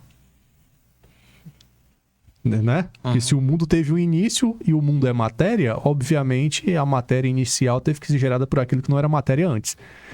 E assim ele vai fazendo em todos os aspectos da nossa existência. Se a lógica veio a existir, não tem que ser alguém ilógico, alguém que é superior à nossa lógica, que criou o mundo com logos. E ele vai criando esse argumento, e quando você... que é um argumento que faz sentido, quando você chega no final você percebe que isso se relaciona muito bem com as Escrituras, que dizem que Deus é espírito. Deus não é matéria. Quando Jesus se apresenta aos discípulos, diz: olha, me toca aqui que um espírito não tem carne, não tem osso. Sim. Então, como é que Deus ele tem um corpo, sendo que a Bíblia afirma que ele é o espírito, e o próprio Cristo afirma que um espírito não tem um corpo? Então, você apega o próprio Cristo, ele já anula esse raciocínio. Eu posso falar uma declaração do próprio José Smith? Com certeza. Em seu livro Ensinamentos do Profeta José Smith, página 336 e 37, ele diz o seguinte: o próprio Deus já foi como nós somos. Agora ele é um homem exaltado, entronizado em céus distantes. Ele já foi um homem como nós. Sim, o próprio Deus, o Pai de todos nós, habitou sobre a terra, tal como o próprio Jesus Cristo, e vou prová-lo pela Bíblia. Ele não está falando aqui de Jesus, ele está falando do Pai. Certo? Sim. Então, baseado nisso, nós entendemos que o conceito e quem é Deus por mormonismo não é o Deus da Bíblia. Sim, com certeza. Entendeu? Não é o Deus da Bíblia. Então, o que é que eu posso dizer sobre isso? Falso. Eu não tenho outra palavra. Eu não posso dizer que ele falou isso aqui porque ele estava... Não. Se ele recebeu isso de alguém, não foi de Deus. Não foi do Espírito Santo. Não foi das Escrituras. E de onde foi? A gente tem que entender de onde vem a fonte. Perfeito. O próprio Cristo diz que uma fonte ele não brota água doce e amarga. Uma árvore, ela dá fruto segundo a sua espécie. E ele diz que nós temos a capacidade de discernir através da palavra, através do Espírito Santo. Porque ele é a palavra. O Espírito Santo fala de quem? Testifica de quem? Da palavra. Da verdade. Ele vos guiará em toda a verdade. Em toda a verdade. Então, quando eu me deparo com uma declaração dessa, e entendo o que a verdade, ela é o quê? Desmascarada. Sim. É isso? Isso mesmo. Bem, eu acho que aqui a gente fala de mais um ponto. E aí o Rui vai encerrar aqui com chave de ouro, com o material que ele preparou. Mas tem uma prática que é uma prática estranha. Uma prática estranha. E é uma prática que é usada num texto de 1 Coríntios. Batismo. Para poder... Tem um texto em 1 Coríntios que Paulo, argumentando sobre a ressurreição de Cristo, porque alguns diziam que Cristo não tinha ressuscitado, Paulo diz, se Cristo não ressuscitou, como é que fica aqueles que se batizam pelos mortos? Só que eu acho muito... E aí eu vou entrar logo na questão doutrinária. Uma das doutrinas que a SUD acredita, né, a Igreja de Jesus Cristo dos Santos dos Últimos Dias, é sobre o batismo pelos mortos. Ou seja, você consegue ter a procuração, né? Não sei se esse é o melhor termo, mas a procuração, por aí. é isso mesmo, né? Onde você se batiza por parentes seus que já morreram. Isso. Então, é justamente por isso que existe uma ênfase, um zelo tão grande pela questão de genealogias, né? Tem um aplicativo chamado Family Search, que é um aplicativo que foi desenvolvido pela Igreja Mórmon, e é de genealogias. Porque eles têm um apreço muito grande. Por quê? Se eu sei quem foi os meus antepassados, poxa vida, eu vou me batizar para que os meus antepassados sejam salvos. Então é um batismo pelos mortos, né? Isso. É como se fosse uma missa de sétimo dia adaptada, né? Mais ou menos o conceito ali. Lógico, não é a mesma coisa, mas... Eles têm o maior acervo genealógico do mundo. Sim. Né? Ele está lá numa caverna, lá... eu não sei agora como é o nome do local, mas eu creio que é lá em Utah, que lá eles guardam esses acervos do mundo todo. E aquilo ali, aí eu tenho que dizer, aquilo ali, se você for atrás, ali é concreto. Ali eles têm, né, esses acervos para fazer esse batismo, né, essa procuração aqui. Mas qual é o entendimento disso? O entendimento disso é que, da mesma forma como é feita a evangelização no mundo físico, pregando o evangelho, no mundo espiritual é a mesma forma. Entendeu? Uma pessoa morreu da minha família. Eu vou lá no templo e me batizo por ela. Certo? No mundo espiritual, alguém vai chegar até ela e vai dizer, olha, foi feito algo por ti. Tu acredita? Eu estou resumindo, né, a situação. Sim. E recebo. Então tu vai ser evangelizado. Tu crendo, tu sai daqui. Para onde é que vai? Para aquela parte lá sobre os graus de glória. Né?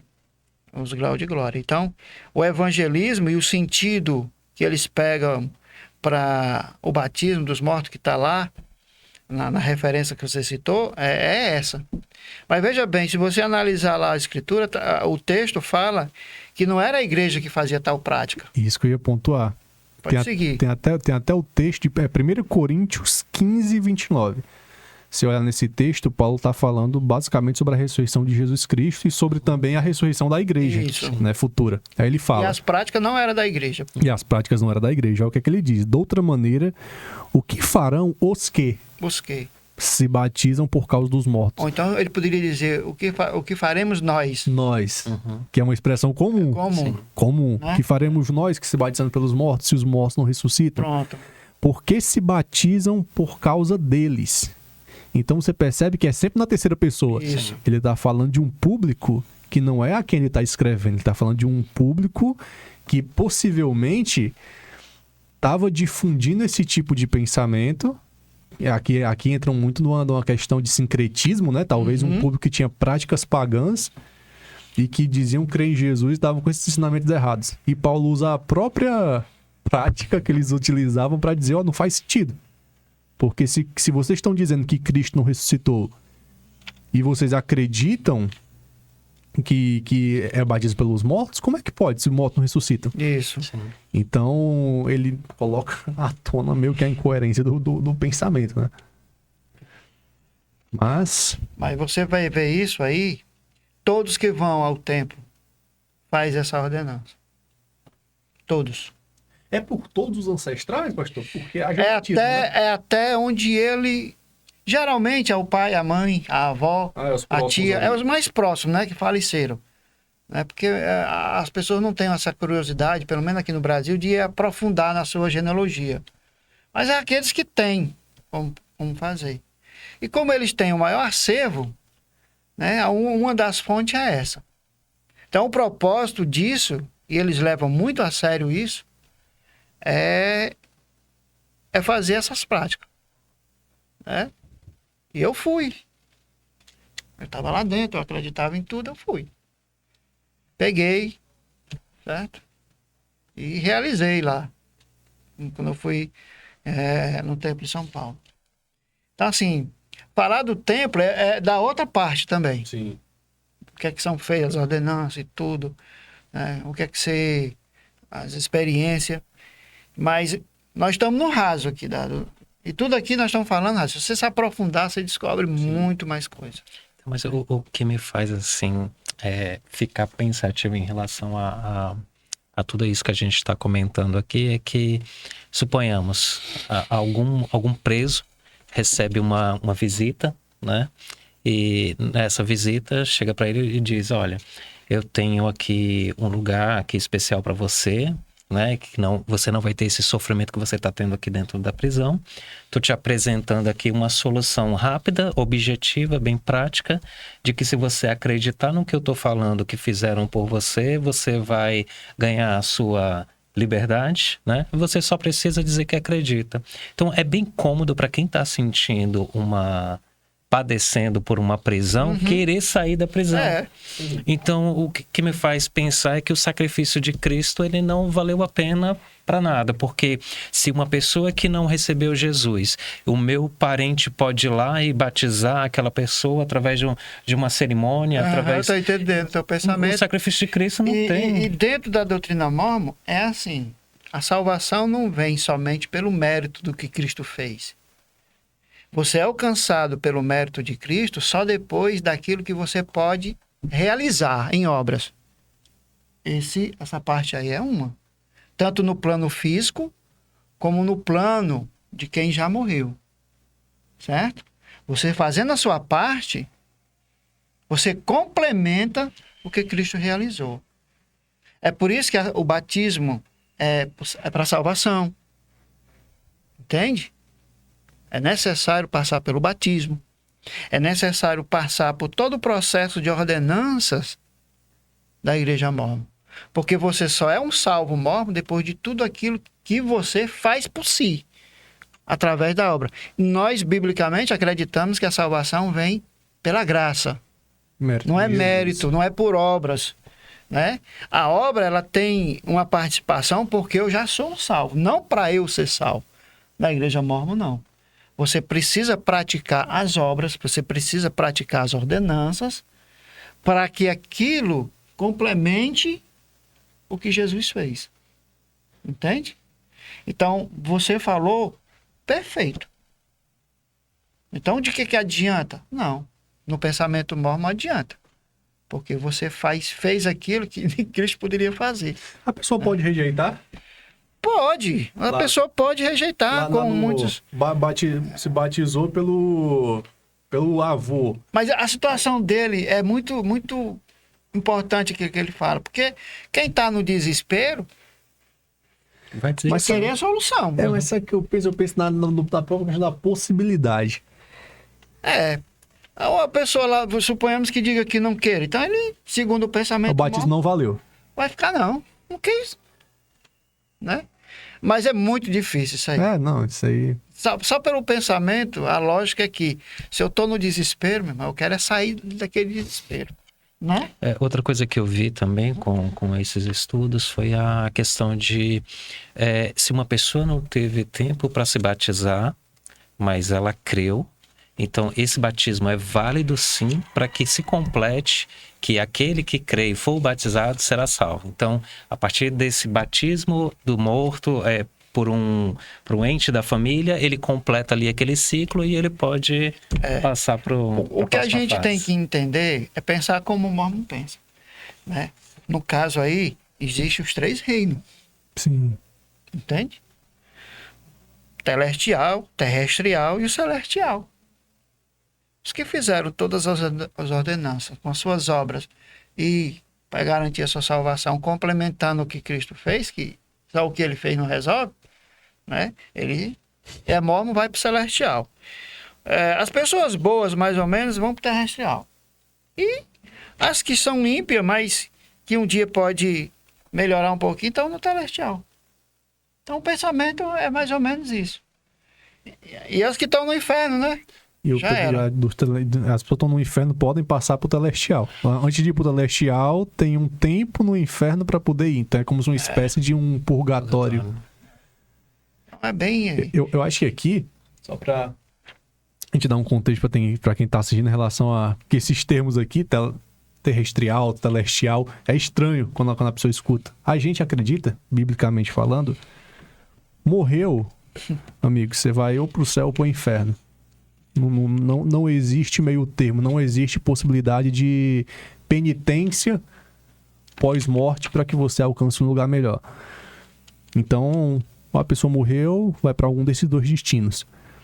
Na ideia, né, da Igreja Mormon, você tem 3... Vou colocar 4 aqui porque tem um inferno, né? Você tem 4 lugares diferentes, como o pastor comentou, né? O celestial é para todos os mormons que viveram piamente. Se falar alguma coisa errada aqui, você pode corrigir. Não, é isso mesmo. Todos os mormons que viveram piamente. Aqui são os exemplos de obediência. O terrestrial é para aquelas pessoas ou que não conheceram o mormonismo, mas foram boas aqui. É aquela pessoa que viveu uma vida correta. Vamos colocar assim, ela vai para esse terrestrial, com um andar anterior. E o celestial é habitado por aqueles que já pagaram o suficiente no inferno. E conseguiram estar nesse reino celestial. Porque alguém daqui exatamente. Fez a procuração através do batismo. Se batizou. Então você percebe... E é só válido no templo. Nas alas... não é nas alas? Não, é no templo.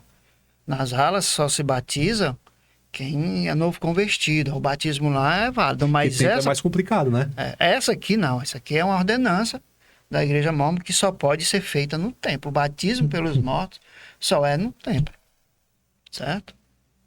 Você tem uma ideia, na época não tinha templo aqui em Fortaleza e depois foi construído de Recife, mas quem ia para São Paulo.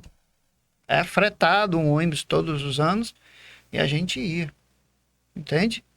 Então, era feito lá. Muitos anos foi feito lá. Aí construíram de Recife, ficou mais próximo. E aí foi crescendo, a igreja cresce. E aí foi construído de Fortaleza. Entendi. Entendeu? Então, é isso e no final das contas, quem fica no inferno é quem praticou muita maldade e não teve a sorte de ter um parente mormon para se batizar por ele. Perfeito. Né? Então, são essas 4 gradações que a gente pode dizer aqui.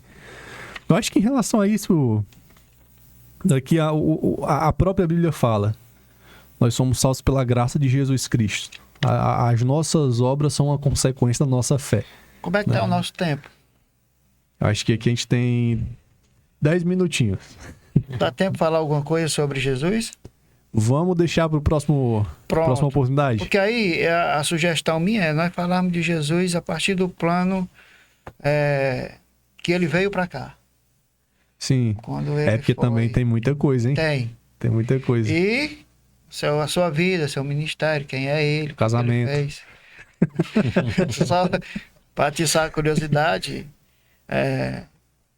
Jesus não poderia dar um princípio sobre casamento, como, por exemplo, que aquilo que Deus juntou não separe o homem, né? A entendimento mormon, ele não poderia dar esse conselho se ele não vivesse a prática. Então, complicado, né? Vamos descobrir aqui. Pessoal, para ensinar sobre o inferno, tem que passar um tempo no inferno para poder ensinar, né? Tem que ter experiência. Então, assim, é mais ou menos sobre isso. Mas amém. Então, acho que aqui, sobre essa questão de salvação por obras, irmãos, já fala tanto sobre isso. A Bíblia fala que você é salvo pela fé, amém? Única e exclusivamente em Jesus Cristo. Se você crê, você tem a vida transformada pelo Espírito Santo e, consequentemente, essa sua fé e essa sua transformação efetuada por ele vai redundar em boas obras. Você não é salvo pelas obras que pratica, mas as obras que você pratica é uma evidência de que você foi salvo. Isso, perfeito. Se um dia alguém perder a fé e mesmo assim continuar sendo um bom cidadão, ele não vai se salvar mesmo sendo um bom cidadão, porque o fator da fé não estava na vida dele. Então, acho que, pra gente finalizar, o Rui fez uma pesquisa aqui, eu acho que é um ponto bem bacana, sobre o testemunho de um missionário mórmon, né, Rui? Isso. Ele saiu da igreja Sud e deu um testemunho. Queria que você comentasse aí. Bom, foi uma pesquisa que eu fiz, o nome do ex-missionário é Lauren Frank, né? Ele mora nos Estados Unidos, na Califórnia, tem a sua esposa, a Violet, e o seu filho. Você pode encontrar esse relato aqui no endereço eletrônico www.mrm.org/tem lies, que seriam as 10 mentiras. E lá ele vai contar todo o relato, é um vídeo em inglês, mas tem logo embaixo tem a tradução dessas 10 mentiras que ele contava para que as pessoas acabassem a se converter ao mormonismo, certo?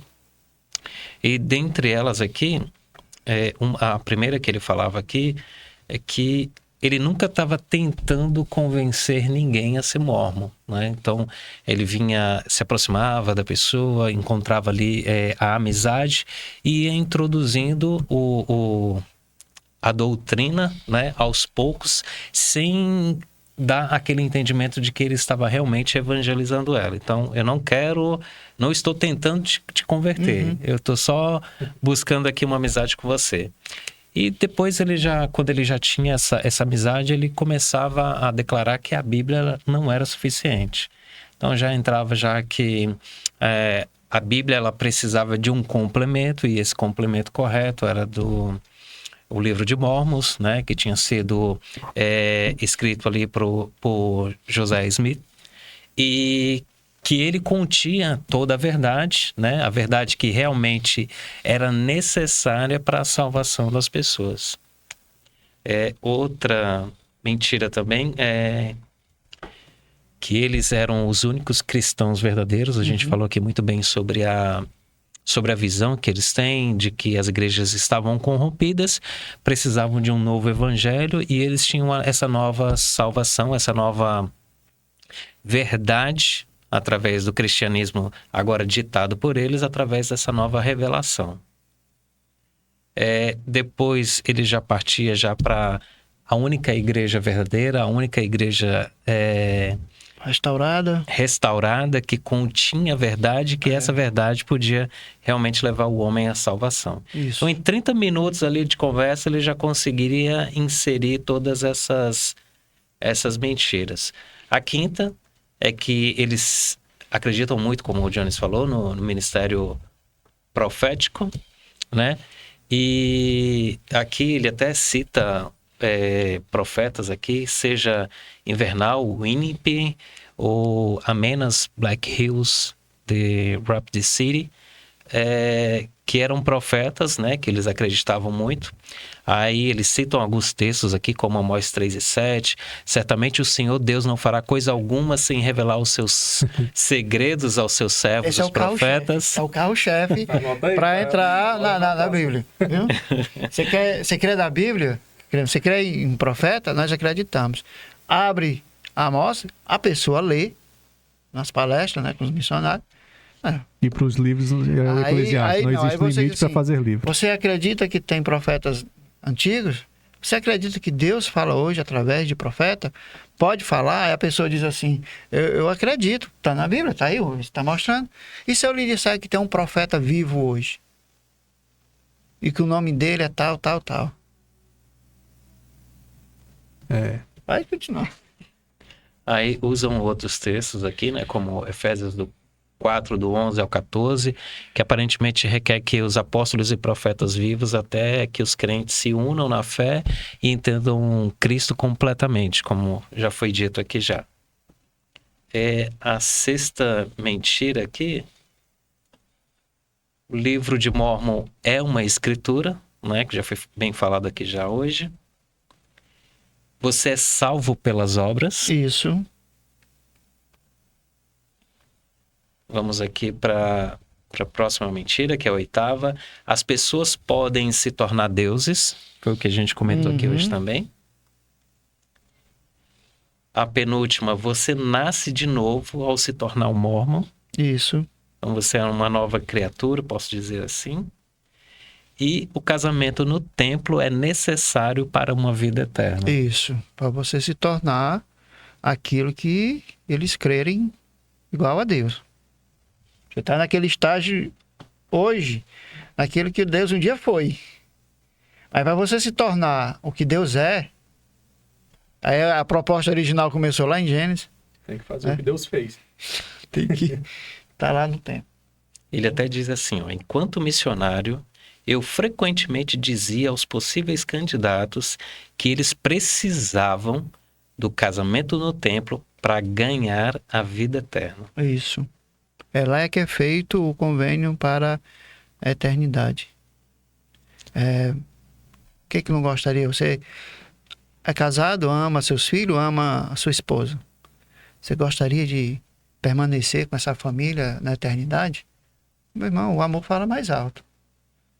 Eu não conheço a Bíblia. Ora, claro que sim, eu amo minha família, eu amo meus filhos. Então, só tem uma maneira de você ter uma família eterna. Essa família eterna. Só que quando você descobre, é essa esposa que você tem hoje, e tem aí mais um brinde de mais 6. Né? Porque você vai povoar, você vai ser igual, segundo o ensinamento, pai de espíritos. Você vai procriar espiritualmente. Por fim, aqui eu faço somente a leitura aqui do testemunho dele, que é maravilhoso. Diz assim, eu encerro com algumas palavras sobre testemunho, que é o cordão de emergência de um missionário. Quando não consegui refutar uma declaração antagônica nas escrituras, recorri ao meu testemunho.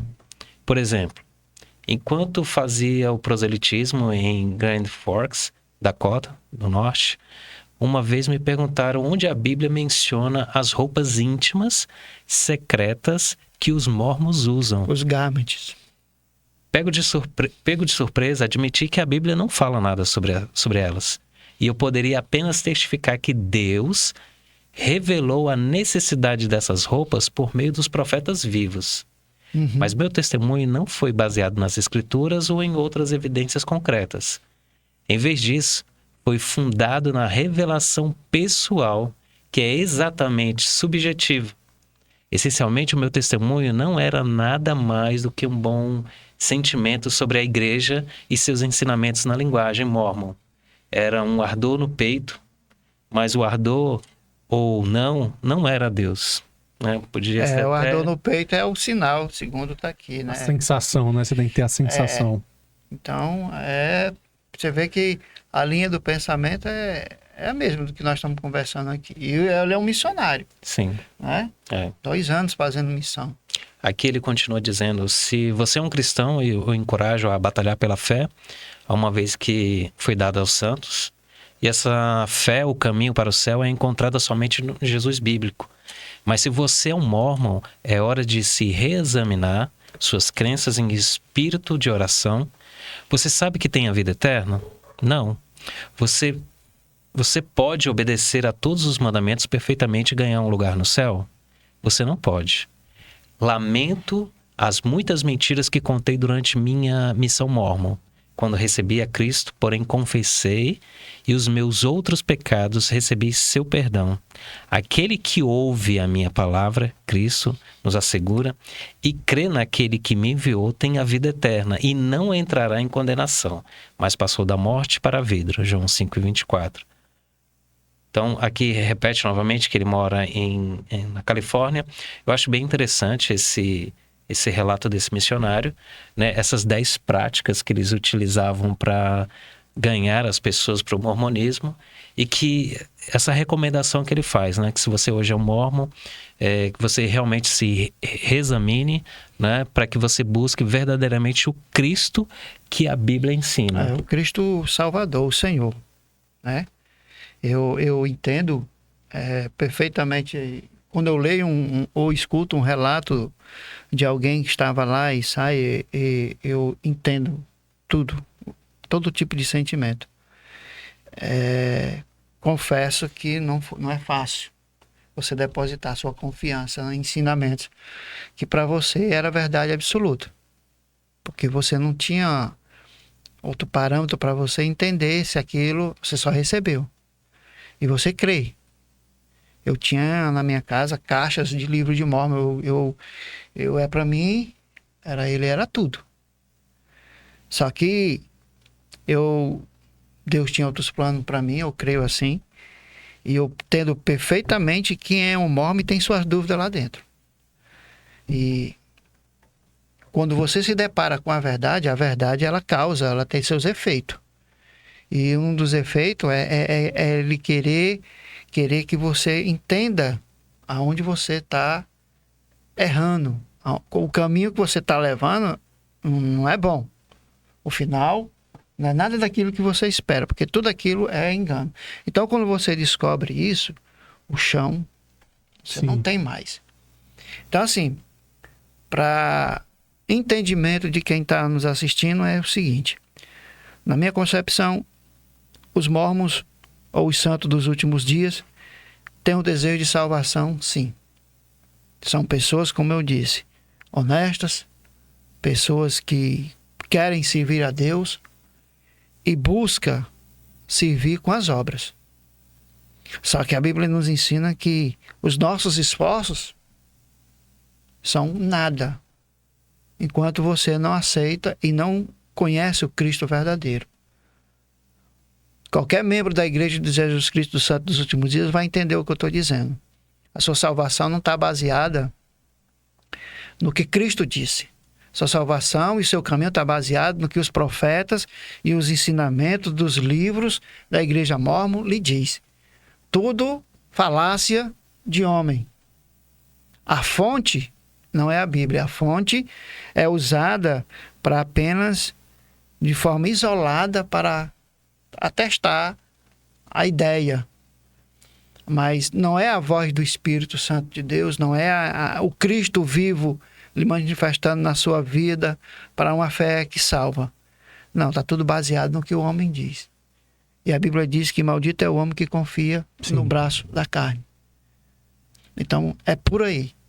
E eu desafio a todos aqueles que têm um sentimento de querer conhecer a verdade, buscar com a verdade se aquilo que você está vivendo está de conformidade com aquilo que vai levar você à salvação. A resposta que eu dou, eu posso dizer hoje, por mais que me doa, porque tem pessoas lá dentro que eu tenho gratidão. Pessoas que eu considero honestas, trabalhadoras, pessoas que vivem uma vida reta, entende? Mas esse caminho aí não é o caminho que vai dar onde vocês estão pensando que vão. Porque senão, se isso for verdade, então há várias contradições e nosso Deus não habita nesse Sim. meio. Deus não é um Deus de confusão, não é? Não. Deus de ordem. É um Deus de ordem. E o plano redentivo de Deus, de Gênesis e Apocalipse, biblicamente falando, a proclamação de salvação é pela graça, mediante a fé em Jesus Cristo. Amém. Unicamente. Amém. Poxa, gostei muito. Acho que a gente iniciou com... Não é nem com o pé direito, com 2 pés, né? Eu acho muito bacana. Vamos fazer a parte 2. A gente tem muita coisa ainda que a gente pode falar, né? Aqui, como o pastor Marcelo comentou, a gente basicamente falou... Foi correndo aqui, eu tava olhando aqui o material que eu tava lendo. Poxa vida, deixa eu correr aqui. A gente pulou muita coisa. Então a gente vai fazer uma parte 2. Essa parte 2 a gente vai abordar alguma outra característica da história, se couber. Sobre o próprio Cristo, né? Próprio Quem Cristo. é o Jesus da Bíblia e quem é o Jesus da Igreja Mórmon, Sim. né? São bem distintos. Eu acho que Né? eu acho que é importante. Eu acho que a boa parte do programa vai ser sobre isso. E no final desse segundo bloco, você comentar também, pastor, um pouco do seu testemunho, né? De forma mais Sim. cronológica. Então, E aí está baseado justamente na pessoa de Jesus. sim. Naquilo que me incomodou Amém. tremendamente. Vamos Amém. deixar para o próximo, né? Vamos deixar o próximo. Então, amém. Agradeço aqui, Rui, parceiro aqui em todos os momentos. O pastor Marcelo está junto com a gente. E a você que está em casa por ficarem com a gente até esse tempo, né? Você investir esse tempo aqui. Eu acho que foi de grande proveito para você que nos escutou. e que você possa nos acompanhar nos programas que virão. Amém? Então que Deus abençoe sua casa, Deus abençoe sua vida, que a paz do Senhor esteja com cada um de nós. Amém? Glória a Deus. Amém. Amém.